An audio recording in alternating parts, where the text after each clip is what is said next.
মামলার শুনানি রয়েছে আজকে সুপ্রিম কোর্টের ডিভিশন বেঞ্চে। এই মামলার শুনানি হবে। বিচারপতি সঞ্জীব খান্না এবং বিচারপতি সঞ্জয় কুমারের ডিভিশন বেঞ্চে এই শুনানি রয়েছে। আপনাদেরকে জানিয়ে রাখবো, এর আগে গত 19 ডিসেম্বর শেষবারের মতন শুনানি হয়েছিল এসএসসি চাকরি বাতিল মামলার, এবং তার আগে অবশ্যই একাধিকবার এই মামলা পিছিয়ে গিয়েছিল। আজকে ফের এই মামলার শুনানি রয়েছে। 19 ডিসেম্বর অনুষ্ঠিত শুনানিতে সবথেকে যে বিষয়টাকে গুরুত্ব দিয়ে দেখা হচ্ছিল যে যোগ্য এবং অযোগ্যকে আলাদা করে সম্ভব কিনা, এবং সেদিনের শুনানির পর আজকে আবারও শুনানি রয়েছে এবং সেই শুনানির দিকেই নজর রয়েছে আমাদের।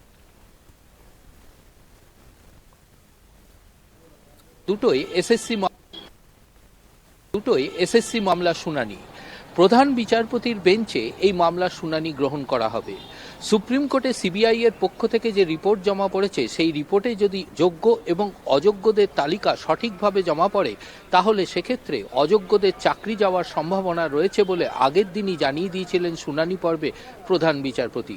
পাশাপাশি যদি যোগ্য এবং অযোগ্যদের তালিকা সঠিকভাবে জমা না পড়ে, তাহলে সেক্ষেত্রে কলকাতা হাইকোর্টের রায় বহাল থাকবে। সেক্ষেত্রে 2016 সম্পূর্ণ নিয়োগ প্রক্রিয়াকে বাতিল করতে পারে সুপ্রিম কোর্ট।